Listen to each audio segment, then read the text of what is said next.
Welcome to my stream. One person, please stay. I don't have anyone else to talk to. What's your name, sir? Or madam? Let's get to know each other in the chat. Yo. Good morning. Where are you based out of?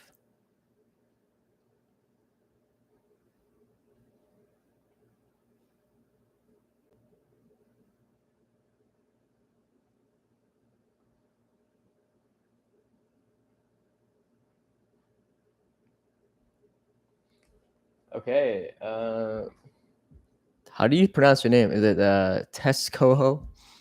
Currently based out of Asia. What part of Asia, man? Or woman?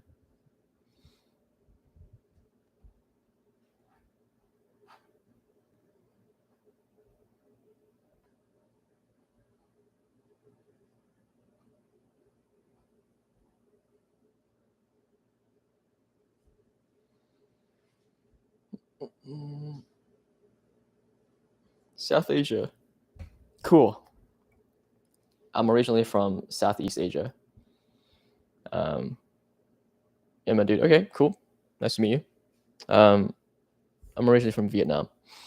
Now I live in Canada. But today the weather in both places are very similar. So let me show you guys. Okay. Perplexity. What's the weather like in Saigon? Ooh, 26 degrees Celsius. And then what's the weather like in Toronto, Canada?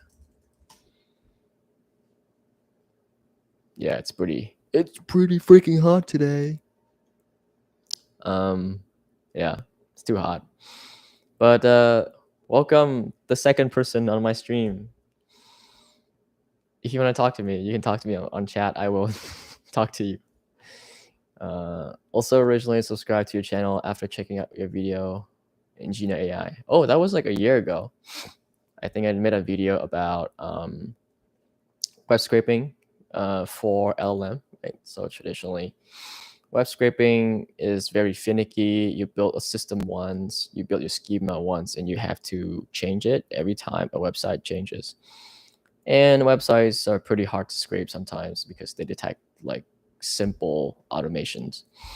So if we use something like Gina AI Reader API or Firecrawl, then they have, backend technologies that can jump from IP address to IP address and, headless browser and all that stuff to scrape websites much easier.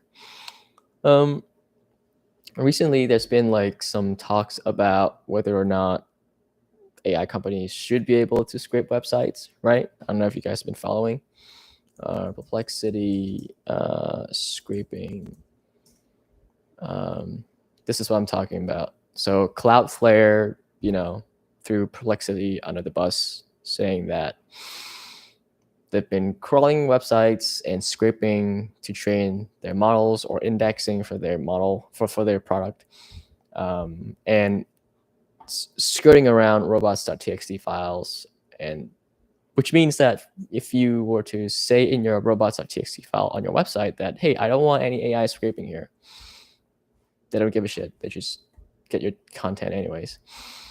And I mean, obviously everything has two sides to it, right? As a developer, like if I need to get some sort of data, I want to go for like the easiest route, cheapest, most reliable route. And a lot of times data on the internet, they don't want to be scraped by AI. And a lot of that has to do with the preconception of like AI bad, because the same folks will be okay with Google indexing their stuff with the Google crawler, but not with AI.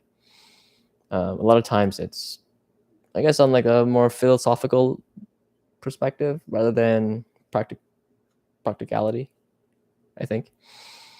I personally have been using Perplexity for all my searches. Like if I need to know if a restaurant has good reviews, before I would go on Google the restaurant, click on a bunch of links, read a bunch of stuff. Now I just ask that same question in Perplexity, and I rely on it more nowadays. So the reality is, like, AI search is here to stay. Like, I don't want to go back to doing research for 15 minutes about a restaurant. I just want an answer. But yeah, so Cloudflare recently says this, and then Perplexity, I don't think they put out a statement on anything. But Browserbase did put out a statement. So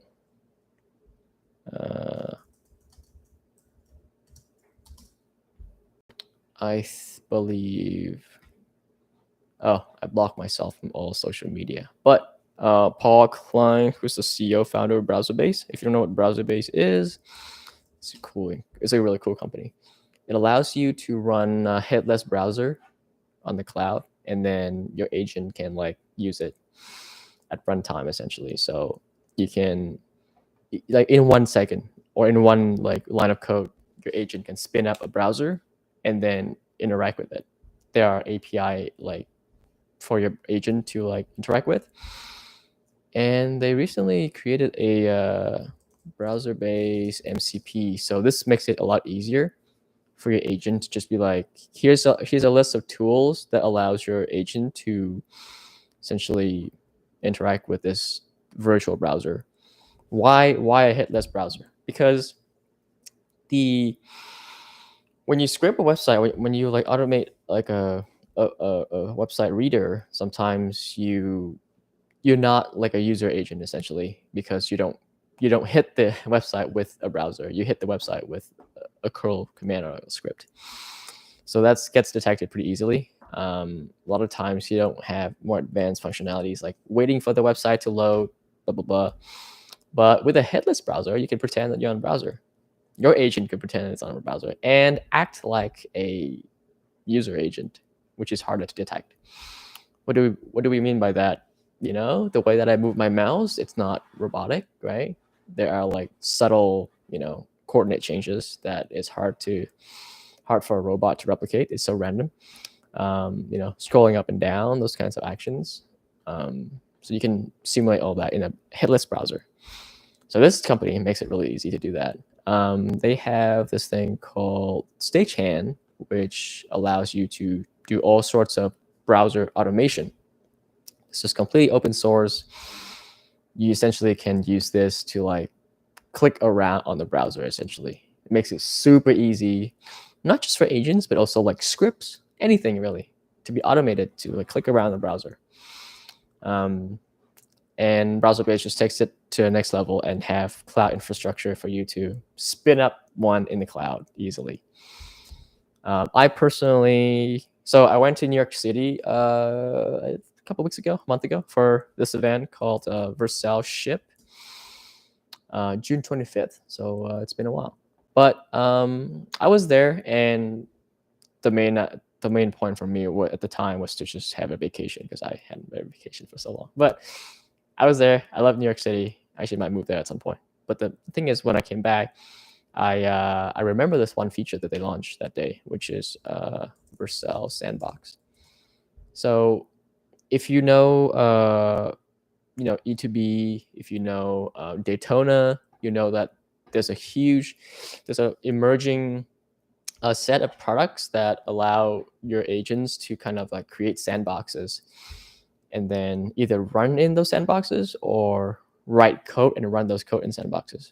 For example, if you're on V0, if you're on like, if you're using something like Factory AI, which is kind of like Devin, AI software engineer, then these things need a sandbox to run code on, right? You don't want this to run on your computer, because like, how do you know if the code is safe? These guys would either build their own infrastructure or use something like Daytona to spin up sandboxes to run AI written code, or any code really. So this is an emerging category. You yourself can programmatically spin up an EC2 and do all that, but if you use something like this, it's just like all the APIs are just so easy to write that whatever standard output that come from this virtual machine, you can just grab that, or you wait for that and you get it back, you pipe it to your agent. Yeah, actually, let me talk about that. I'm gonna go to FigJam. I'm gonna tell you guys about this because I've been using this a lot. Actually, this is one of my favorite things to do nowadays, which is to use Sandbox, like virtual sandboxes with agents, and then like let them do stuff. Because when you give an agent like a code base, for example, let's say your agent is a coding agent. Let me just draw that out real quick. Your agent is a coding agent. There are actually two ways for it to, I guess, like read a GitHub repo. Why do I know this? Because I've been building this in stealth for a couple months now. I will show you guys. It's going to be an open source project. But if you have a coding agent, you either oh,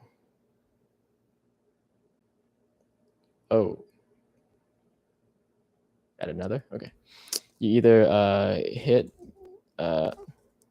GitHub API, GitHub, GitLab, Bitbucket, etc. API to read the code. Or what you can do is you could clone the code into a sandbox and then run Unix commands, essentially. So what do I mean by that? So let's say you have like git ingest, for example. You paste in a URL here. Let's say I want browser base stagehand. You paste it in here. So what this tool does is it gives you the entire code base content in one string. So you can copy that into your LLM, whatever. When you hit this, first thing is it has to read the code base, right? And this code base is huge. You can obviously hit GitHub's API and get all that. But what you do is you recursively hit the API endpoint to get all the files and the directories inside the files, inside those directories, nested directories to get it. So you might end up with like 60, 70, 100 API calls in parallel just to get the entire code base out. Or you can just clone it, not on the computer. You can't do it on the computer, but you can clone it to a sandbox and then just run a tree command or a find command, and then you get the same thing. This will take at least like, it could go up if small repos, easy, a couple seconds. But large repos like stagehand could take like 2 minutes. This takes like 2 seconds. Why do I know this? Because I had my project, I built it like this first. I'm like, oh, I want to like spin up any sandbox or whatever. I would choose to go this way. This is the smart way. It's clean. I use GitHub API. I just use my user's access token. I'll like hit it, you know. But then GitHub API has this rate limit and it takes forever. So this is horrible. So I had to refactor. I spent 2 days refactoring it. And then now I'm going with this direction, which is user pasting a URL to a code base. I spin up a sandbox, and then I give it to my agent, and then the agent just go and explore in there. And I think eventually, what we'll see in the near future, is that people are going to be deploying Claude Code on these sandboxes, which is really great because Claude Code is now headless. I'm pretty sure. Yeah, Claude Code can be run in headless mode, which disables interactive UI and allows command line execution, structure output. Yeah, so it's just like out there running stuff, blah, blah, blah. You sit back, you have a farm of Claude Code. This is why recently Anthropic like had to throttle the pricing, because there are motherfuckers that run Claude Code 24/7 like this, headless, and it costs them hundreds of thousands of dollars. And then yeah, it ruins it for everybody, but really cool use case, you know what I mean? So I might do this at some point. You know why? Because actually, I should do it this weekend because for Cursor, Cursor has this thing called Cursor CLI, and this weekend you can use GPT-5 for free if you have a Cursor account. So I can just run this for a day, cost me nothing, with GPT-5. Yeah. Anyways, let me read the chat real quick. I wanna talk to you guys. Okay. Let me just zoom in real quick, and then see. Okay.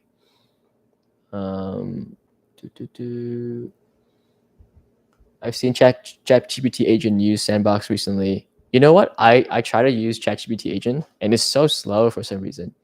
Like the UI is great, right? But then it's quite slow. I mean, let's do this together. I'm gonna go to ChatGPT and we do this together. Agent, study and learn. Agent mode. Okay. Yeah, let me show you guys. I was really excited about ChatGPT agent, but then I'm like, find me all the cool events to do in Ottawa this August. And it's, my God, it's just so slow. Okay, so in your app or in my app, it'll be like spinning up Sandbox, right? Boom, just like that. And then here it has this like really cool flow UX of like human in the loop. It's gonna ask me this, do you have any specific? Or you just continue. Continue. Okay, I'm assuming it's running a thinking model right now. And for OpenAI, they actually have a, I don't know if it's like a pre-trained or fine-tuned model that does this kind of agentic mode. So they're not just using GPT for out of the box. Yeah, so we got these things. This is a really nice UI. And by the way, guys, like this is not them streaming like actual screen over to us. This is like data packets, JSON or string from the Sandbox being streamed back to their server. And then what you do is on the front end, you build components that can consume this kind of stream. And then you play a nice kind of like, what's it called? Animation, so that users can think that, oh, they are looking at a web browser. But this is not what the agent is looking at, by the way. The agent obviously is looking at this data, but this is just here so that we as users, we as cavemen can look at this and be like, oh, it's doing its thing on the computer.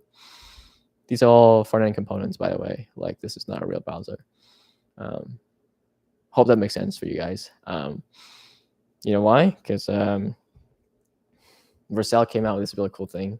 I feel like a lot of cool stuff that I want to talk about today. Vercel came out with this new thing recently. It's called AI Elements. Oh, there we go. 3 days ago. You heard it here first, guys.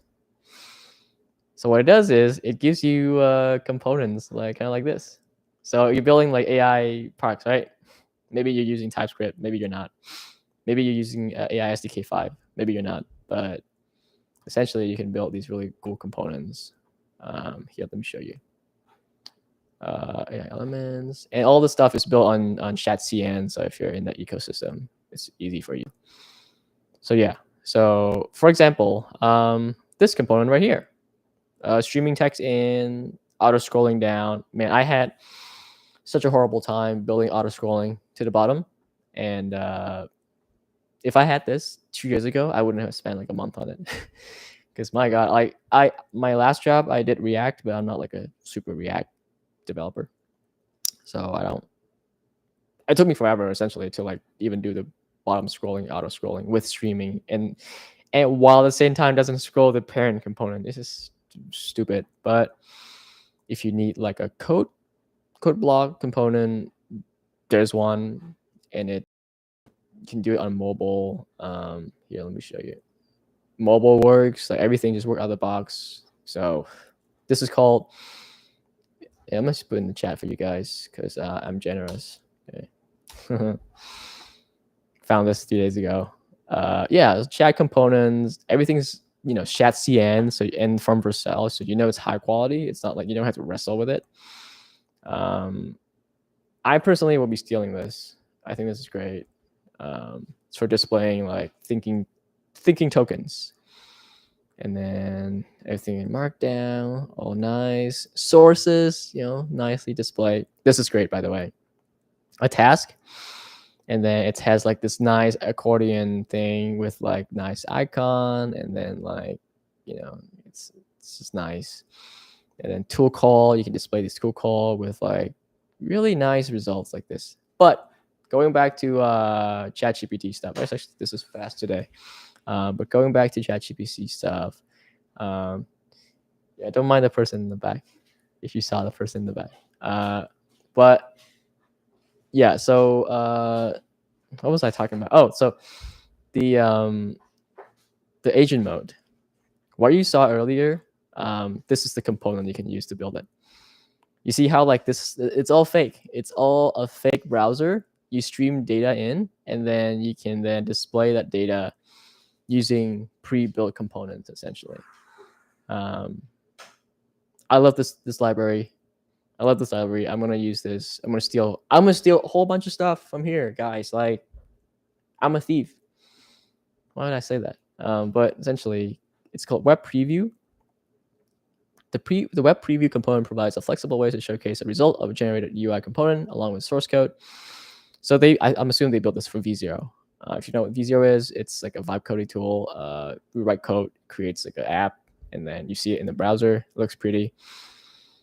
But I think they made this because the whole like agent mode like this, where agent in a sandbox, you stream the content back, it's going to be very prevalent. That's why they built these kinds of components, so that your user might be developers, so they don't care, but your user might be like your mom, who's like, it says it's controlling a computer. Where's the computer? Well, you gotta show her that there's a computer being clicked on. Yeah. So that's that. You guys have questions? Just let me know. I'm happy to yap. It's a Saturday. I've been meaning to do this for a long time, and then yesterday I just like fuck it, turn on live, and then the people who were watching yesterday just saw me like trying to fix my microphone for like good 15 minutes. So thank you for sticking around. Okay, Perplexity. I'm just reading chat right now. So I've seen ChatGPT agent use Sandbox recently. Okay, Cursor agent. Yeah, Cursor agent is actually cloud-based. So Cursor agent does not run on your computer. I'm interested in knowing about multi-agent orchestration and how they can self-manage contexts as to not compact and get to an end goal pretty much self-sufficiently. There are pros and cons to multi-agent. So let me just run that now, actually, for you guys. So multi-agent, what's the best way to do this? Okay, shout out to my sister who works at Figma because I get the shit for free. Maybe I don't know. I shouldn't say that on stream, but I don't have to pay for Figma, guys. I'm not trying to incriminate her or anything, but so single agent, multi-agent. How do we do this? So we want single, multi, pros and cons.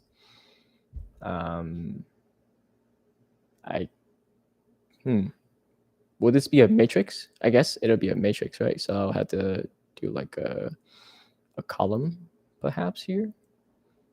So probably, yeah, let's do that. Pros, cons. Okay. People have been debating this for a long time, by the way. Some of the examples of multi-agent systems are like Claude Chat with research. So deep research on Claude Chat. Some examples of single agent. Well, you are building single agent, I'm assuming. Most people build that. But pros of multi-agent is that each agent is easy to debug. It's easy to eval and improve. What do I mean by that? If you have an agent that tries to do everything, then how many tasks can you eval off of, right? An agent that is given a query from the user, and it can do this and this and this and this and this. If you make any change to that agent, you have to eval the entire set of like outcomes that this agent can have, which could be almost infinite, right? If you try to make it do too many things. If it's like ChatGPT, by the way, like that's why for products like ChatGPT, you have like benchmarks, evals on like certain domains that are commonly used, like medical, finance, and blah blah blah. But if your application is about writing jokes, then that would be your benchmark for evals. And if you break it down so that one agent has one job, then you only eval it by that one job, and that's much easier than single agent. So if covers lots of use cases like ChatGPT, then hard to eval. Yeah. And also very prone to regression. What do I mean by regression? Meaning you change a thing here, it improves this metric, but then it like regress on another metric. For example, not recently, a couple months ago, OpenAI, I'm just gonna like my big face again. OpenAI launched an update for GPT 4.0, and then it was like very too flattery, like it's just sycophant. So it was like everything that the user says, it is just like, oh yeah, that's right, you're right, blah blah blah blah. People hated that, even though some other metrics were improving. But because of that problem, they had to roll it back. So that's an example of a regression that people hate. Yeah. So multi-agent also faster on non-dependent tasks. And when I say non-dependent task, I usually mean retask. What do I mean by this? So if you have a research agent, a deep research agent, the fact that you spin up 10 other agents to research doesn't mean that they have to wait for each other. Like this is how it usually works. So you have a user's query come in, right? Oh, I gotta share my screen again. Hold on, guys. All right. So you got a user here. User sent in a query. Nope. I need another shape. One day, guys, I'll be able to draw these things in my hands. Maybe that'll be easier. User sent in a query. The planner agent will come up with a whole bunch of sub queries or like questions, smaller questions that either help it understand the context around what the user is asking or to expand the topic, because we're talking about deep research here. We're not talking about like retrieval. Retrieval is just part of search. So it's going to come up with a bunch of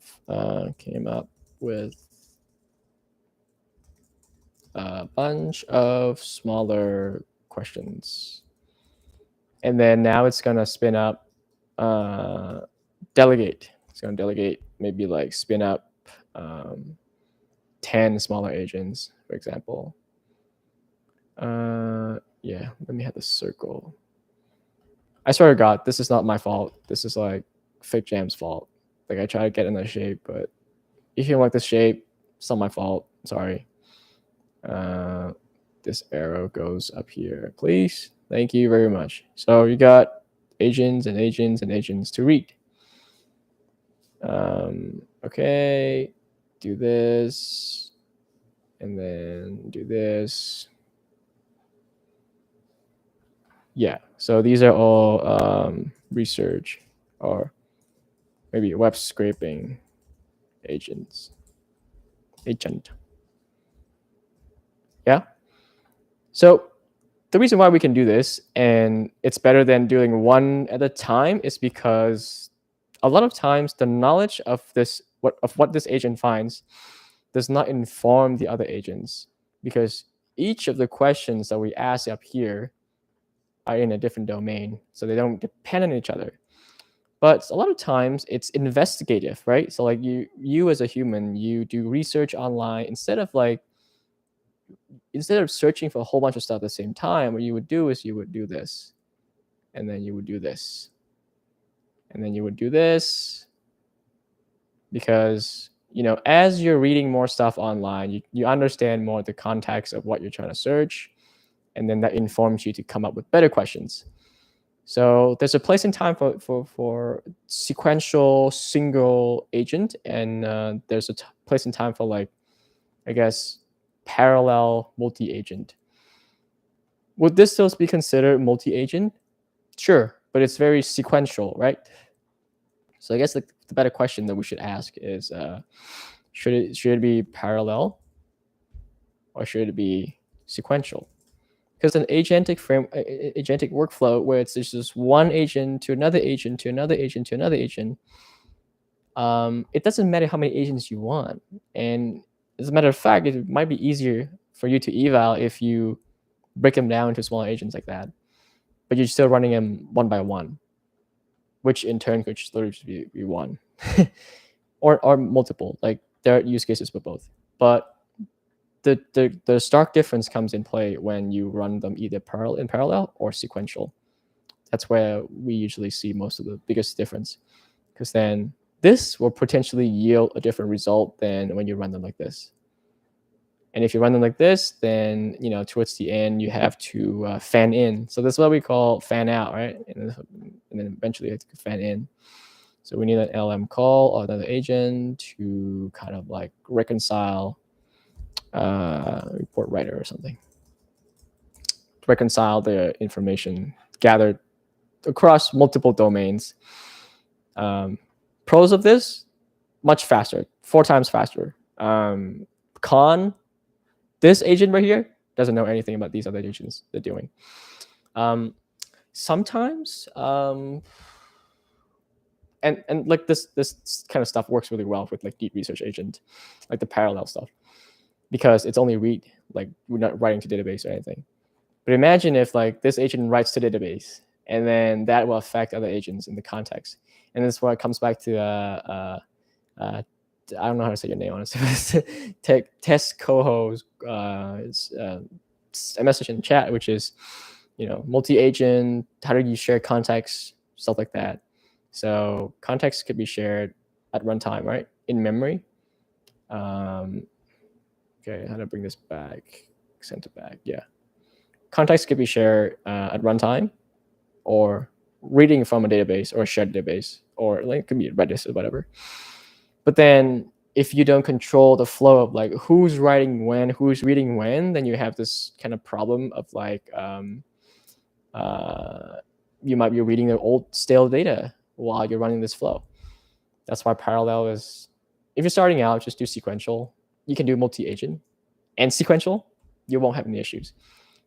If you do parallel, context management becomes quite complicated.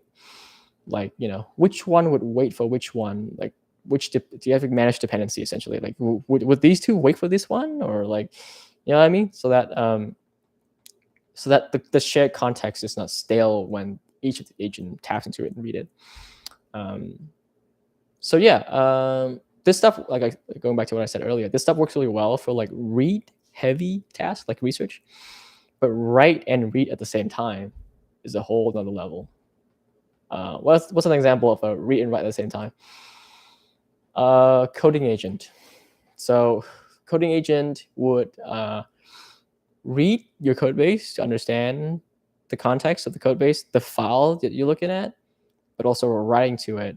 And it could take forever, right? So now people are thinking, oh, what if we parallelize it so that multiple files could be read at the same time and written to at the same time? Then when you're writing to files, how do you make sure that other agents who are still reading is reading from the updated file as opposed to like the stale file? So this whole thing about context management, and context management is quite difficult for parallel stuff. Yeah. So if you're advanced, look into event-driven architectures, because then these agents can emit event, subscribe to the same topic, listen for change, and then react based on that. But that's more complicated than like a straight one sequence of back to back to back agent task. Yeah. Okay, let me read this real quick on the chat.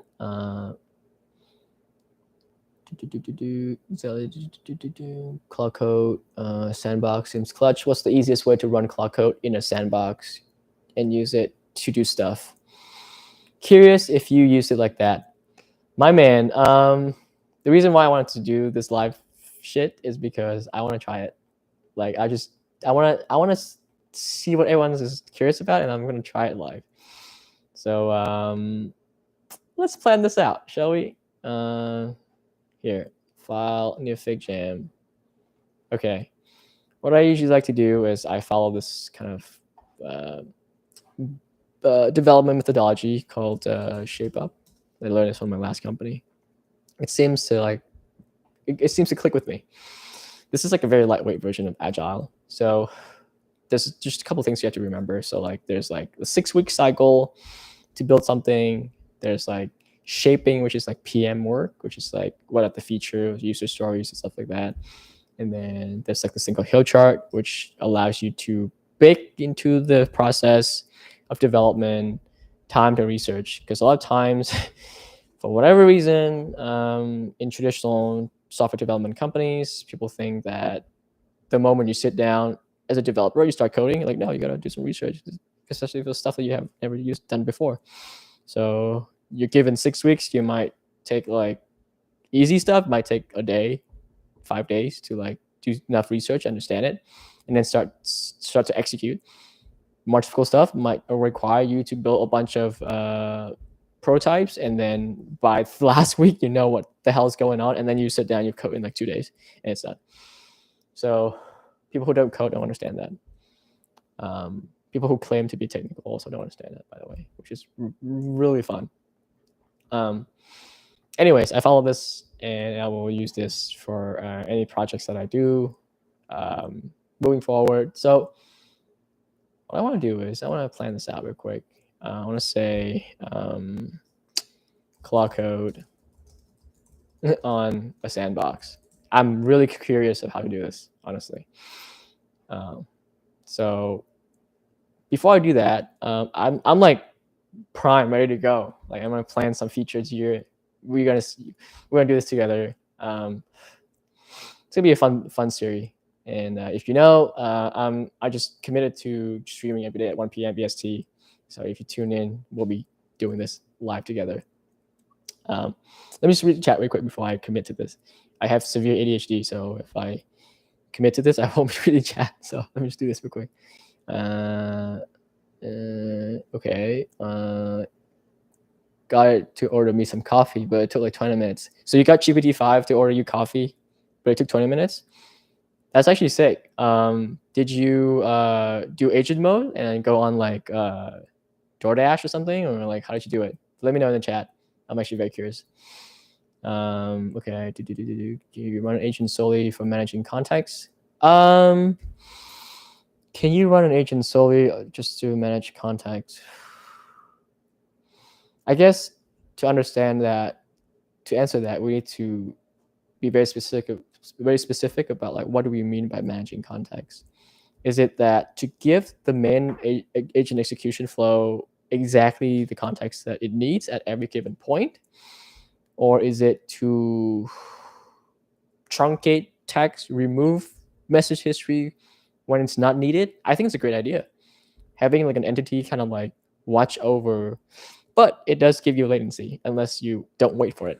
So what happens is every time you add like some sort of complexity or like a call to your flow, you add latency, right? So if you don't account for that, then you might have to queue that action from the context management agent to the execution flow, execute it at the next stage when everyone is generating, but then the context might be stale at that time. So yeah, it's an interesting thought for sure. If you can afford it, then I say like, yeah, do an experiment.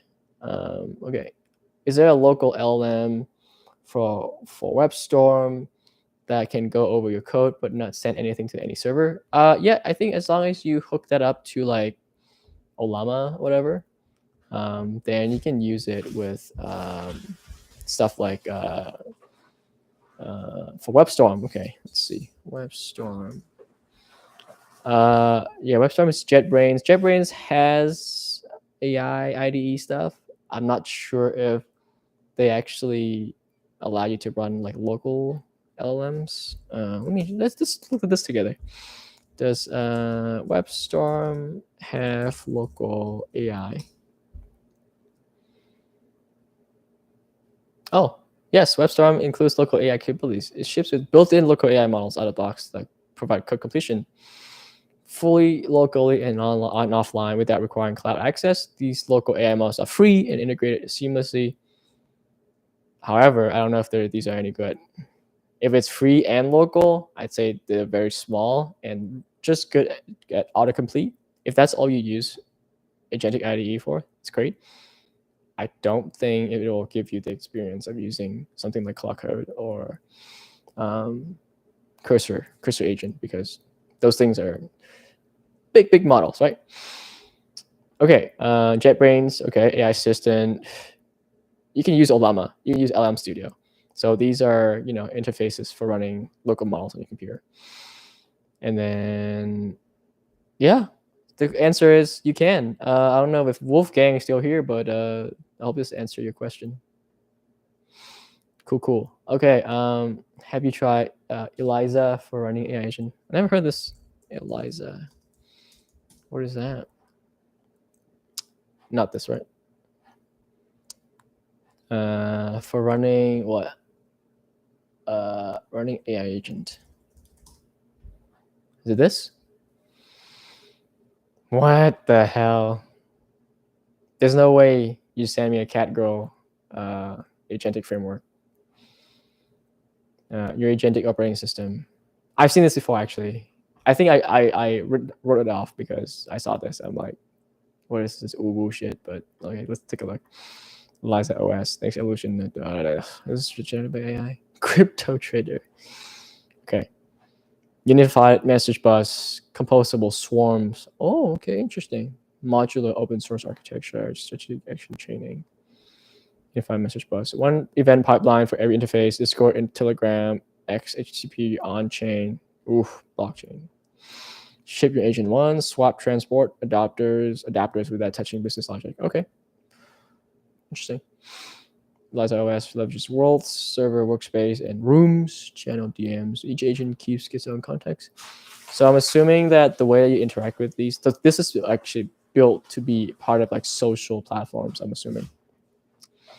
And it's treating like stuff like worlds. These are new concepts. These are not standard concepts. These are like Eliza concepts. Worlds, rooms. Okay. Okay. Every time I see blockchain, I'm like, should I just skip over this stuff?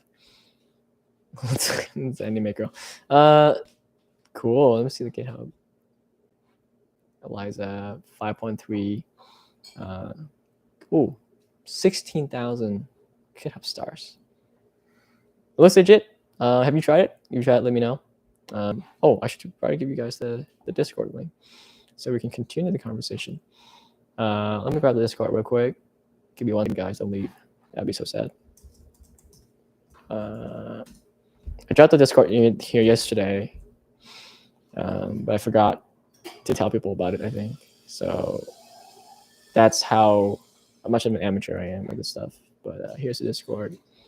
You'll come hang out. I'm perpetually online, so I'll be there. But going back to this window, Eliza OS. This looks legit. I'm trying to figure out what kind of problem they're trying to solve. Like, I actually don't know what they're trying to solve. Use this chatbot conversation. What main problem is Eliza OS, the agent framework, trying to solve? Because everything was birthed to solve the problem, right? Consistent personalities, knowledge, and behaviors across multiple platforms. Okay. Offering platform integration. yeah, it seems like there's like a emphasis on like being so inside of social platforms like this. We've seen it a couple of times from their copy, and that's this in and of itself is probably the reason why it exists. To be honest, if you're into blockchain, let me know. That's true. Okay, let's see. Let me read chat real quick. Best process. What's the best process for game dev with AI Unity friendly agents? I think Claude is pretty good at writing C#. The problem with Unity is that it's a GUI, right? So unless they have a built-in like cursor experience, you can build a plugin for that. I used to be a Unity dev in 2021.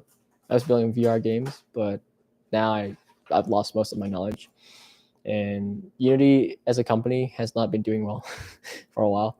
So I don't know. I know on their like plugin store or whatever, like there are AI plugins, so you can try that. If you write C#, Cloud Code writes decent C#. So okay, so with that being said, let's go back to this. I'm like actually very curious about how long it will take me to build a Cloud Code on a sandbox. Yeah, so everybody, the 9 people who are still watching, give me a reason why we would want Cloud Code on a sandbox. What kind of problem you're trying to solve? Let me know in the chat. I would try to solve world hunger. I don't think we can do that, but let me just jot down some ideas for like why this shit exists in this world. Let's see. Zoom out real quick. Expand this out. Let me do this. What is this? Templates. Oh, nice. Okay, I'm gonna have a box here for brainstorming. Okay, so why this should exist essentially, and then we say, for me, I'm just curious about this. How to put Cloud Code headless onto a cloud VM. What else? We can essentially build Deep Wiki. You guys know Deep Wiki? Deep Wiki from Devin. So like this uses Devin to go into big code bases like this, and it writes a wiki and blah blah blah. That's what it does. So I'll be curious to see how to build this. Although my new open source project is very similar to this, with a different approach, obviously. Okay, let me read chat real quick. Cloud Code in the sandbox to have an actual AI dev do everything 0 to 100. Okay, so what I'm hearing is you're saying to have a virtual developer, let's say, whom you can reach out to anytime to tackle any task. I want to take this a step further and say, like, let's say we're at the gym, we're trying to like not do work, and then your boss texts you on Slack and they're like, what's the status on like blah blah blah, and like, can you create a PR real quick to like fix this bug? You'll be like, oh shit, I don't know how to do this. Or maybe you do know how to do it, but you're lazy, you're like at the gym, you're like, I don't care about this job, I'm about to leave anyways. You could text your Cloud Code number, and then you'd be like, hey, can you like just please fix this for me? Run for as long as you can and fix this for me. And what we can do is we can connect this to like Twilio or Slack, and we can be like, okay, Claude will go through this. So we'll spin up the sandbox, and then we'll install Claude on it. It's very easy to install Claude. You just need to have npm on that Linux machine, and then you can install it using this command here, npm install global anthropic AI /Cloud Code. And now Cloud Code is deployed, and then you need to authenticate it. which I'm sure they have a really easy way to do that. Let me just take a look how authentication works on Headless. Let me see. How does one authenticate Headless Cloud Code?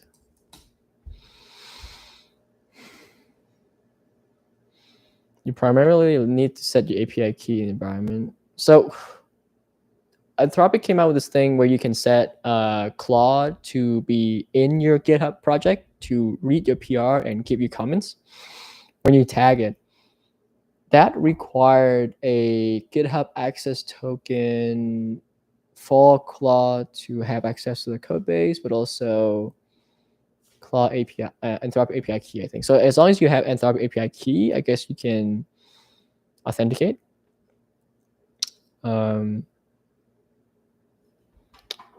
Yeah, I think that's gotta be an easy way to do this because they have a headless mode. Give me docs for headless mode because I couldn't even find it in like the official documentation. P-flag. Okay. Is it Cloudcode SDK? Is that what it's called? Okay. Yep. Okay. Set your API key. Oh, okay. Great. This is exactly what we need. Create your first agent, command line, create simple, okay. And then everything can be run through command line interface. Guys, we're gonna do this. Okay. While you're not at your desk. Essentially, we're trying to build Devin. The thing about this is that for a more mature company, what they will do is they will have like an interface for you to see what's happening with Cloud Code, right? Like real-time streaming, you can see on the screen of like the agent is planning and then taking a task, writing commands, blah, blah, blah, seeing status. What we can do is we can probably just have the agent text us back at certain key points. Yeah, I think we should do it. I'm excited about this use case. What else do you guys think? Like, why would this machine and this robot exist in this world? Like, in Rick and Morty, it's like your purpose is to pass butter. To pass butter. Let me know. You guys can hear the audio.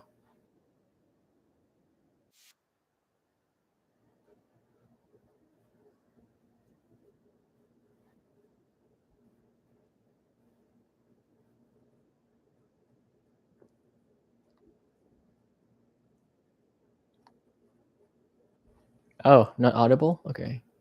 Let me see. How do I fix this?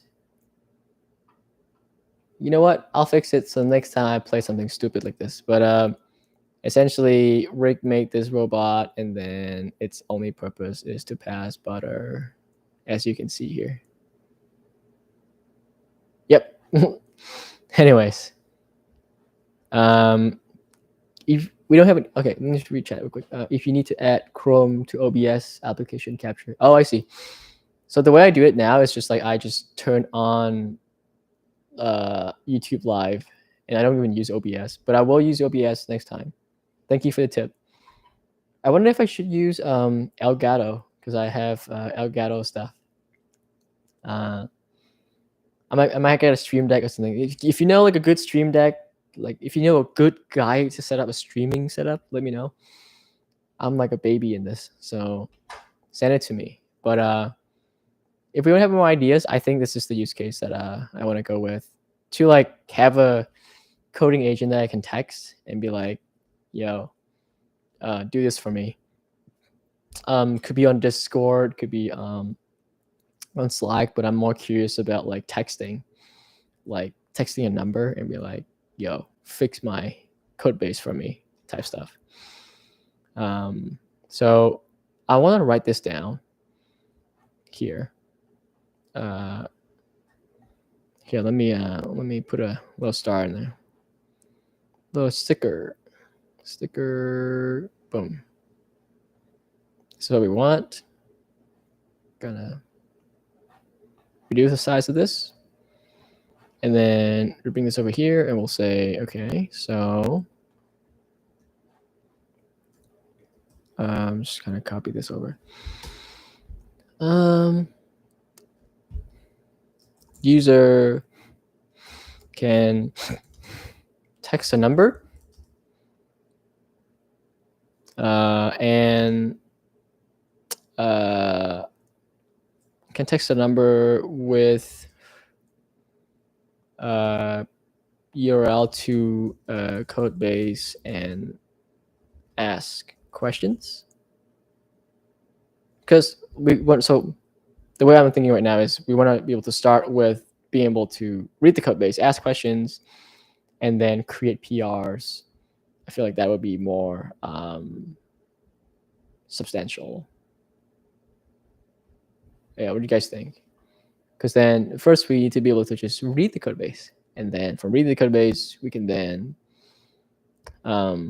ask questions, and then from asking questions, we can then now make it more advanced by writing code and setting up a PR. And by writing code, we mean like writing code, having like Git installed on that Sandbox, being able to let Cloud Code commit automatically, write code, commit, push to a new branch, So you say texting a number would have security issues. What kind of security issues are you thinking? Let me know in the chat. Are you talking about like sending text messages with, yeah, I'm trying to figure out like what would that be, like exposing the number online and then, oh, okay, then I'm thinking, so if somebody else got the number, they can then send whatever they want to it, right? And then they'll just grab that and ran with it. So you're absolutely right. Yes, pretty much spamming the code base. Yeah. So great. Like, thanks for letting me know. That was a horrible idea, unless the number is secret. What we can do is we can here's a really dumb way to do it. We can have an authentication system where every day we generate a random phrase on the server, and then the server will text me first with the code if my number is authorized. And then whenever somebody texts this number, first it'll ask for the authentication code before anything. And then if, let's say, the password is carrot and then you didn't get it, then you're not allowed to, it won't get to the agent part, essentially. It will just block you from doing anything until you get the password right. A similar idea I saw, use Telegram chat to Codebase. Yeah.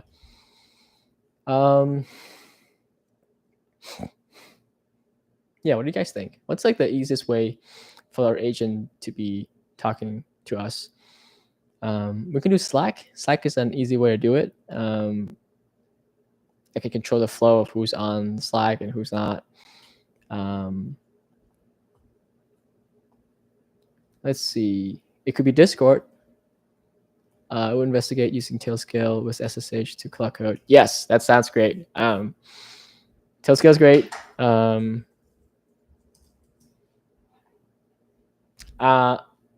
I'm currently using Vercel Sandbox.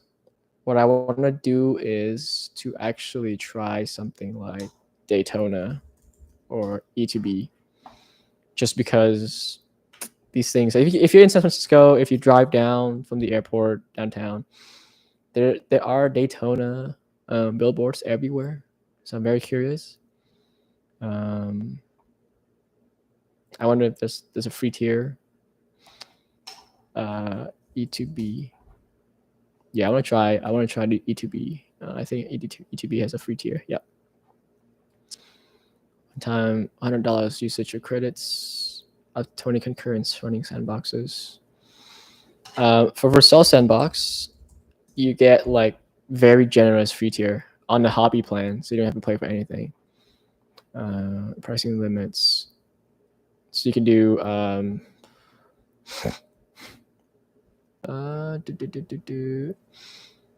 concurrent. So 10 at a time for hobby is great. Let's see. CPU, provision, memory, Sandbox. So you can create 5,000 per month for a hobby plan. So like Vercel Sandbox is like crazy free. Okay, let me read the chat real quick. Discord bot. I'm down to do a Discord bot. I don't think I've built a Discord bot in my life, actually. That sounds really crazy, but if you go to my Discord channel, which is quite bland, you'll see what I mean. Like I'm not like a super Discord user yet, so I'm gonna do Discord bot, and then everybody in Discord can try it out. Yeah, let's do that. My GitHub, yes. Let me give you my GitHub. This is my GitHub right here. You can have it. It's all yours. My GitHub in the chat. Once you set up OBS Discord bot, you'll be streaming God. I hope so. Okay. I think I want to use E2B instead of Vercel Sandbox. The reason why I want to use these like services is because I don't want to spend too much time on the DevOps side and set up a Tailwind or like AWS. I just want to be able to like jump right into the agent stuff and like the interaction between the user and the agent. It's just a trade-off that I want to make. Although my curiosity would probably take me to Tailscale, but I want to get to that point where it works faster. So using setup, okay, so users in our Discord would be able to send message to this bot, and it will do stuff to a designated code base. We can have like a kind of like a code base where we can build a communal project, and then everyone contribute to it. And then there's this bot, and you can tell the bot to do stuff with it. It'll open up a PR, answer the question, blah, blah, blah. I think it's going to be great. It's going to be a cool social experiment. But that's it for today. It's been an hour. I commit to an hour, and I will stop at an hour, even though I still want to talk more. But thank you, everybody, for jumping in. There's just 7 people here for some reason. Y'all got nothing better to do on Saturday, apparently, than see me out. But I will go eat and nourish. I'm just going to stop the stream. I don't know how to end this. But goodbye to everybody. Gemma Reacts, Tescoho, Rockstar AI. Thanks for sticking around. Everybody else as well. Some other people. Yes, you can fork it. You can, we'll build like a. We'll build this bot using this bot. Hopefully. Yeah, because you know what I mean. Like it's kind of like a meta project, right? So at a certain point, we'll have the sandbox and the cloud code running on the sandbox. So at some point, the bot can create PRs against itself. So yeah, the world is gonna end very soon. The snake's gonna eat its own tail. Anyways, I'll see y'all tomorrow, 1 p.m. I promise I'll be here. I am committed to this. Where the fuck this is. All right, I'll see you guys there. Have a good weekend, guys.